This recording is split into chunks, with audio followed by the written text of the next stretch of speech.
Ever since John Kelly came out with the explosive revelations where Donald Trump allegedly praised Hitler's managerial skills as a military leader, a lot of people in the media, including a lot of political figures and personalities, have been trying to dredge up the old, tired line that Donald Trump is somehow a Nazi sympathizer, or to be more strict what they're saying, a fascist. And I think that this is really a recurring theme that does never die because it's never addressed in a manner that is rigorous and fruitful. And so in this video, we're actually going to explore the definitions of fascism, the structure of the idea of fascism, and we're going to show how Americanism thwarts the idea of fascism from its very inception, and also how Donald Trump's agenda is exactly the opposite of fascism. Now, before I begin, we should understand that this video, my friends, is simply part 2 of a different video, a longer video that I did called Is Trump Hitler? How Americanism Thwarts Nazism, where I actually explore the civilizational differences between Prussia or Germany, which eventually became Germany, in America. And I also explore how these civilizational differences produced Hitler and how American civilization produced Donald Trump. I would encourage all of you to go ahead and watch that first if you have not watched that yet. In other words, just please enjoy this video. Before we get started, my friends, again, hello. I'm Christian Watt. Thank you so much for being here. If you enjoy political and social commentary, the philosophical bent, then I must implore you, please like, share, comment, subscribe, do whatever you can to get our message out there. My friends, we're close to 20,000 subscribers. I'm so excited. I think that people need to appreciate the depths upon which we can go to understand our world, our society, and our political system better. And I think that our founders in this country would have wanted that as well, for they were men of letters. They are men of brilliance, and their brilliant insights produced what I think is the greatest form of political order known to man, the American constitutional republic. Thank you guys so much for being here. Now, please enjoy the video. So, as many of you have seen, especially if you've been observing the news, it's been all over the news, these insinuations that Donald Trump is a fascist. Now, this is nothing new.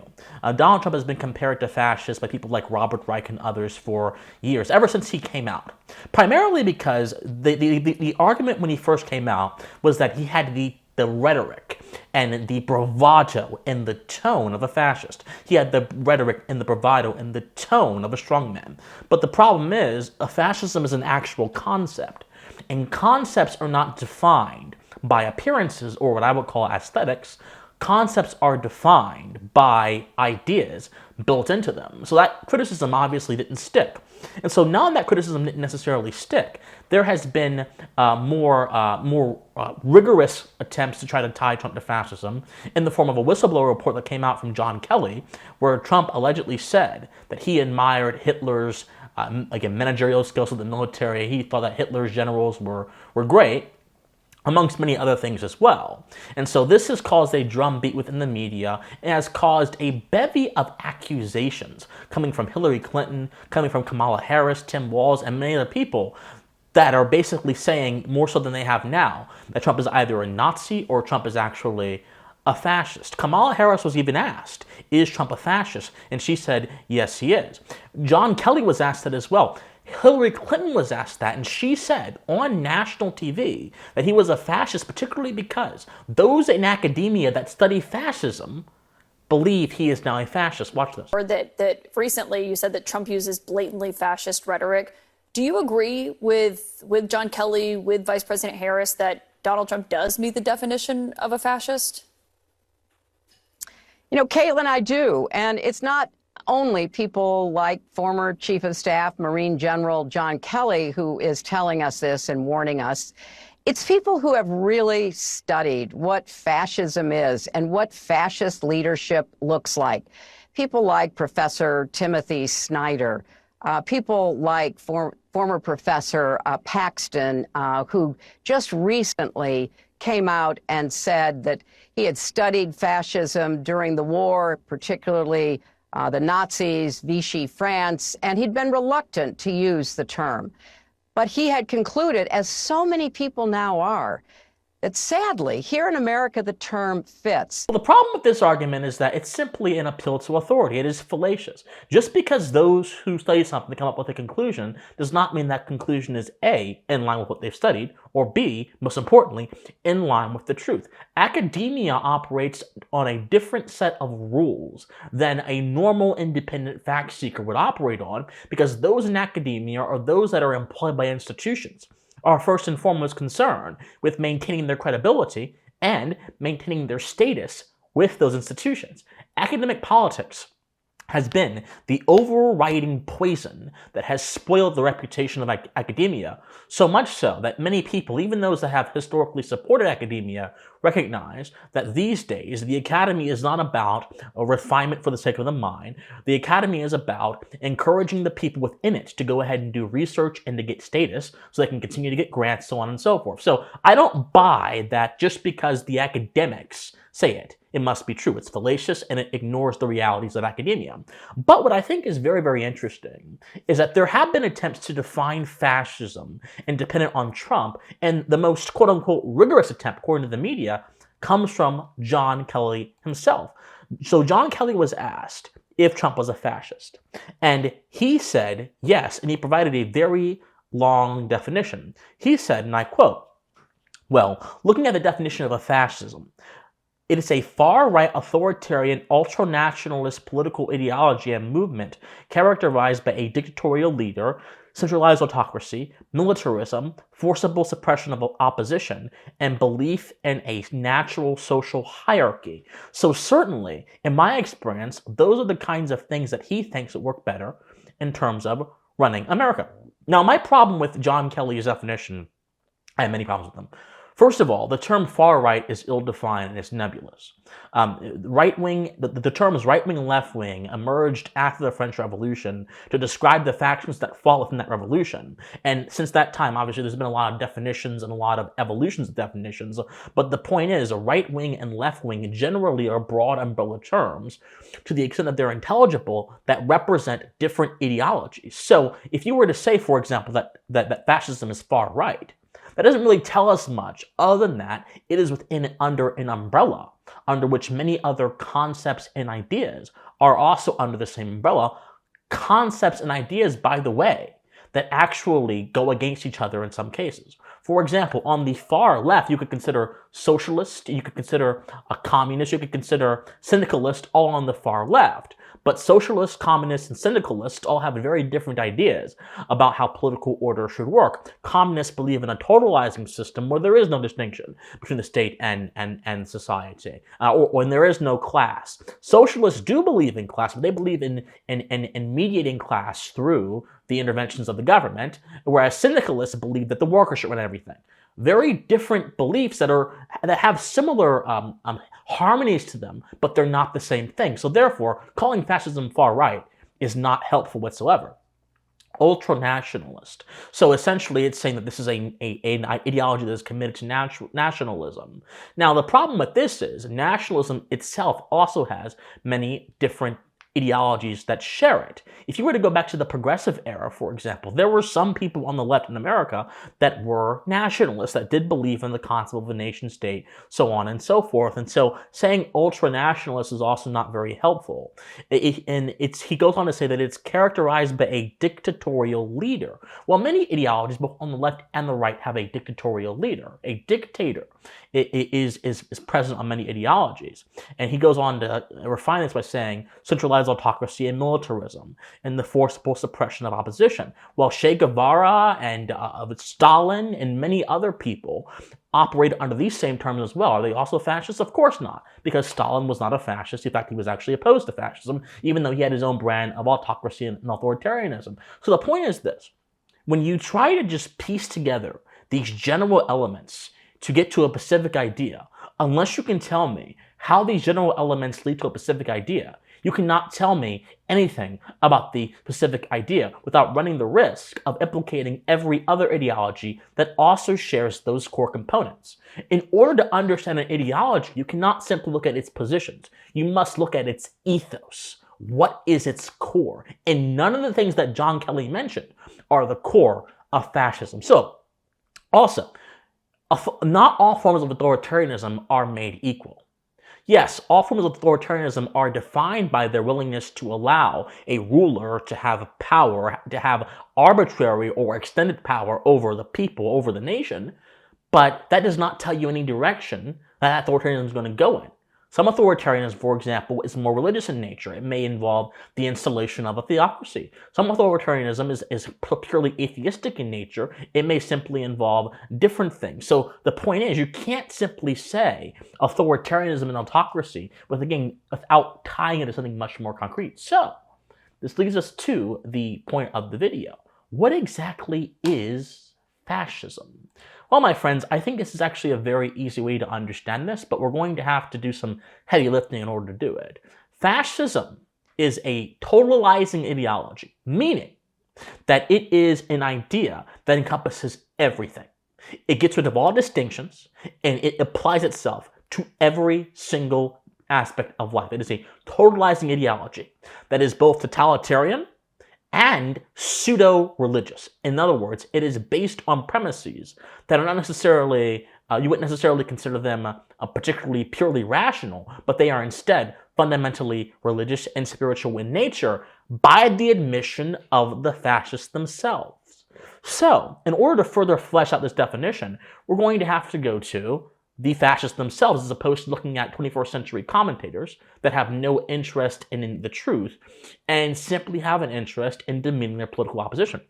So let us look at first the works of Giovanni Gentili, who was considered the father of Italian fascism, the muse to Mussolini, and Julius Evola, who is considered to be a thinker that also helped inform fascist ideas about hierarchy and spiritualism and so on and so forth. I believe both of their ideologies will lead us to a better understanding of what fascism is than what we've gotten so far, and then we're going to be able to actually distinguish them from Americanism. So, Giovanni Gentili wrote The Doctrines of Fascism, The Origins and Doctrines of Fascism in 1932.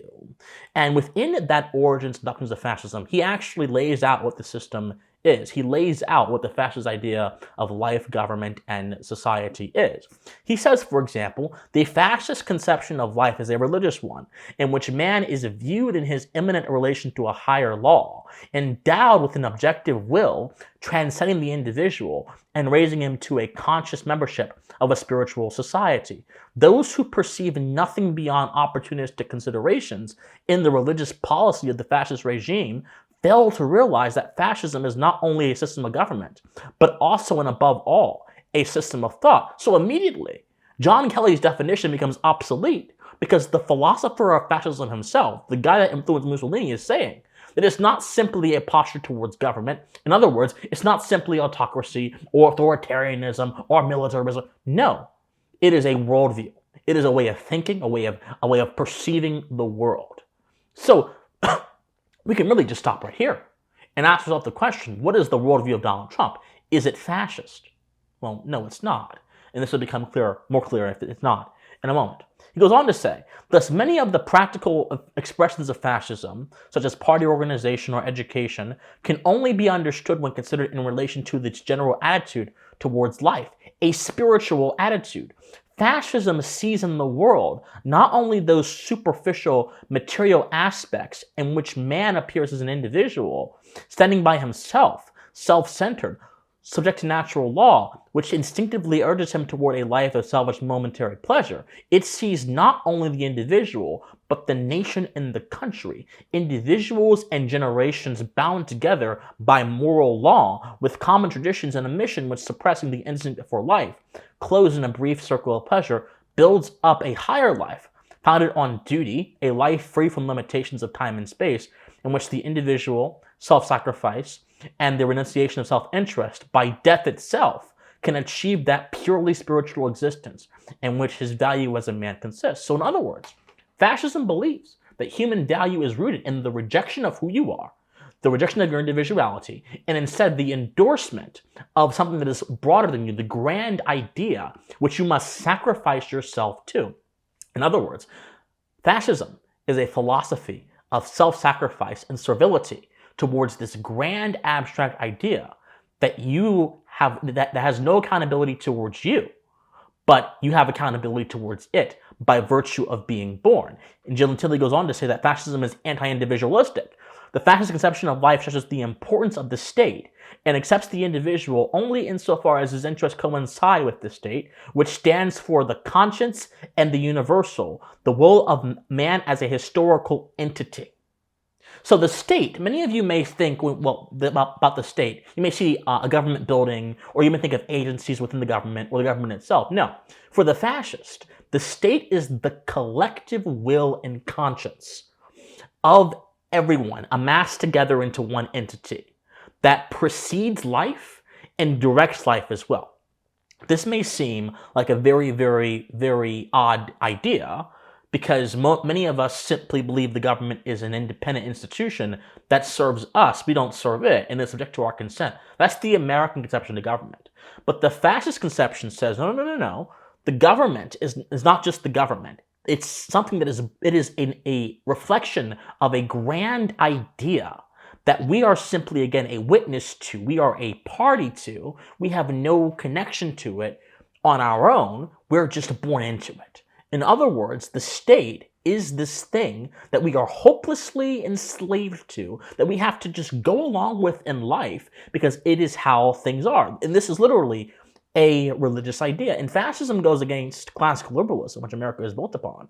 And Gentili himself mentions this by saying, quote, "Liberalism denied the state in the name of the individual. Fascism reasserts the state." Goes on to say, insofar as it is embodied in a state, this higher personality becomes a nation. It is not the nation which generates the state. This is an antiquated concept. Rather, it is the state which creates the nation, conferring volition and therefore real life on a people made aware of their moral unity. So for Gentili, let's go back. Fascism is a totalitarian, it means it encompasses everything, idea that is not simply a political philosophy, but is fundamentally an attitude about the world. It is a religious attitude about the world.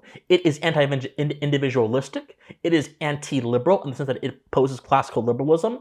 And it is also anti-free will in the sense that it does not conceive of the will outside of the bounds of this grand idea of the state, but instead it conceives of the will as a continuation of generations beforehand. So it is also a system of glorified and rarefied political slavery.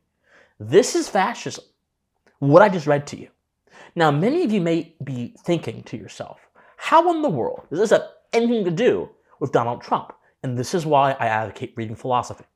Because if you read philosophy, when someone throws a word out that seems obscure, you're going to be able to say, hold on, I know what this means. I'm going to take what this means and put it in its proper context philosophically, and I'm going to analyze it, and immediately the veil falls off your head. The scales are removed from your eyes, and you can see what's actually happening. Now, Julius Evola, he is this very devious man, one of the great villains of, I think, the 20th century, who added more weight to the ideas of fascism. And Julius Evola, he believed that, again, we were all subjects of this idea called the absolute mind, the grand idea, which we discover by existing. And Julius Evola believed that there is a natural caste system that everyone in the world is born into. But we don't get to this caste system by virtue of how we were born. We get to this caste system by recognizing what he calls the grand idea, this sort of grand religious entity that somehow determines man's fates and somehow determines where they will end up in life. And in fact, this is why Julius Evola believed that the state, just like Gentili believed, had a transcendent meaning. He called it the apparition of the world above. And he also believed that in its proper form, it was the idea of empire, which was a sort of, in his opinion, a sacred institution that reflects the ultimate fulfillment of the grand idea. So Evola, again, starts from this sort of religious premise that essentially doesn't justify itself. It simply presumes that it's true and then goes ahead and says this is how the system should be ordered. And then Evola also goes on to say essentially that the idea that we have free will, the idea that we have rights and so on and so forth, is actually a detriment to his system. It's actually a detriment to fascism, and it's actually a kind of chaos. He called it the modern free man, the casteless, the slave emancipated, the pariah glorified, and that they were going to be these harbingers of chaos into the world. It should also be noted that for Julius Evola, because the state, in his words, is a sacral institution, in other words, because it's a sacred institution, that then therefore means the state does not derive its legitimacy from the people. In other words, there is no consent of the governed. The state derives its legitimacy from what he calls the world above. And no, he's not a Christian, he's not a monotheist. Evola's entire religious system, if you can even call it that, because I think it actually makes a mockery of real religion, is actually a system that is comprised of different mythologies and what would be considered pagan mythologies that he has translated into a political system by leveraging different elements of Western philosophy, like Platonism, to his own extreme. So it's not even a real religious system. In my opinion, it's an absolute mockery. But this is the philosophical DNA of fascism. Then we go ahead and we go over to their idea of hierarchies, which again, John Kelly said that apparently Trump is a fascist because he believes in natural hierarchies. Well, the belief in natural social hierarchies, as Kelly said, is by itself not a fascist idea. The belief in spiritual hierarchies, that people are deterministically bound to their positions in society by some unseen force, which is precisely what Gentili believed, precisely what Evola believed, what their philosophy states, and what fascism is built upon. Il Duce, Il Führer are the representations of this ultimate idea brought to the material world. Belief in that is an element of fascism, but belief in the kind of Americanist hierarchies, that merit and hard work will get you ahead and they will determine your place in life, not status, is actually anti-fascist in the proper sense to the core. So in both Evola's account of politics and metaphysics, you could say, and Gentili's account, both of which again form fascism, you could say that this is an idea that itself requires a lot of steps to believe, much less to actually enact in the world. It's a very esoteric, a very odd, a very strange idea, but it's an idea that is fundamentally, as many of you could probably have figured out by now, anti-American. And Americanism is literally based on the value of man himself as a spiritual entity, as a creative entity, endowed with the will, endowed with reason, who should be free to pursue his own destiny within the context of the natural law, both of which, the natural law and free will, both concepts of which are rejected explicitly within fascism. MAGA, Make America Great Again, is simply a reassertion of American principles that have been lost and have been defiled in the anti-American world, or have been made into counterfeit American principles by those who seek to detach the nation state from its core obligations to its people and make us not a nation state any longer, but make us rather a part of this amorphous internationalist blob of institutions that go ahead and police the world and direct geopolitics with coercion. There's also that form of Americanism that has been perverted and bastardized, and until Trump came along, was the modus operandi of the institutional Republican Party. So there's no possible way you could say Donald Trump is a fascist, because Donald Trump's worldview, first of all, I don't even think that Donald Trump has a full, complete worldview beyond a love for America, and also beyond what he would call a common sense worldview. And actually, common sense as a philosophy is integral to the American founding. It's not just Thomas Paine's notion of common sense, but it was also the Scottish Enlightenment school, literally the school of philosophy that produced Adam Smith, who essentially founded capitalism, that produced Adam Ferguson, who wrote Beautiful History on Civil Society, that produced David Hume, that produced Lord Keynes, who was a muse to Ben Franklin and also inspired Thomas Jefferson, who wrote the Declaration of Independence that birthed our nation. It was that school of common sense realism that birthed America and informed how Americans saw the world itself. So without even knowing philosophy, without even knowing this stuff, someone who has an elementary understanding of history and American civilization can understand that it is impossible for someone like Donald Trump, with his mentality and his worldview, insofar as he has a worldview, to be a fascist. But it's also, and I'll close with this, impossible for fascism to rise up within the American experiment, because fascism rejects the very core of the American experiment, and you can't use a free institution in order to convince people or in order to reorganize people's entire relationship with that institution when the practical realities of those institutions live loudly within the society. When a majority of your population, or most of it, in particular areas, are armed, it's going to be very difficult to convince people that the government is no longer subject to their consent. When you have a system of free speech, it's going to be very difficult to convince people that their expression no longer matters. This is why Machiavelli himself said in The Prince, if you are going to try to conquer a free people, you cannot, because they're going to remember their freedom, and therefore you must destroy them. The realities and the practical experiences of living within the American constitutional system thwart fascism without anything coming from the political system. But dictators themselves, they can arise, and they have arisen. We've had FDR, we've had Huey Long and all kinds of people. They have arisen. But dictators were the close of the American experiment. They use American rhetoric. They use American moral terms to do their work. They don't use the terms of fascism. They don't use the terms of Hitler or Mussolini or anything like that. They will always come dressed in the sheepskin of Americanism. So in closing, I think that we're done being insulted personally. I'm done being insulted personally.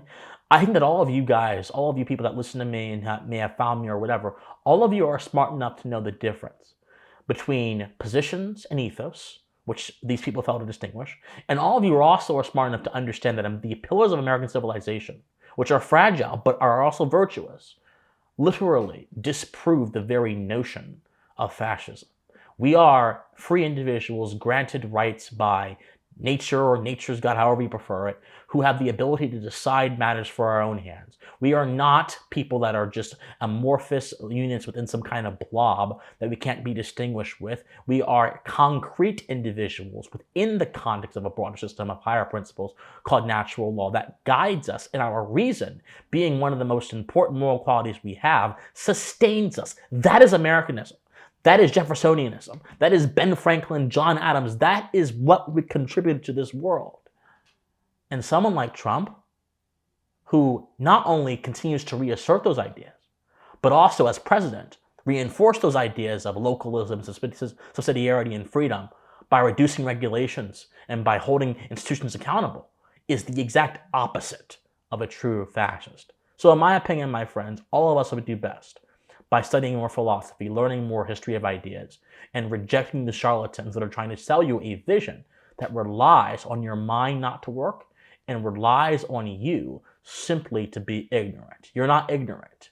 You are someone that has access to the most amount of information that this entire human civilization has had access to, and you ought to use it to the best of your ability. My friends, like, share, comment, subscribe, do whatever you can to get this message out there. My friends, study history, study philosophy, remain morally convicted, and please stay pensive.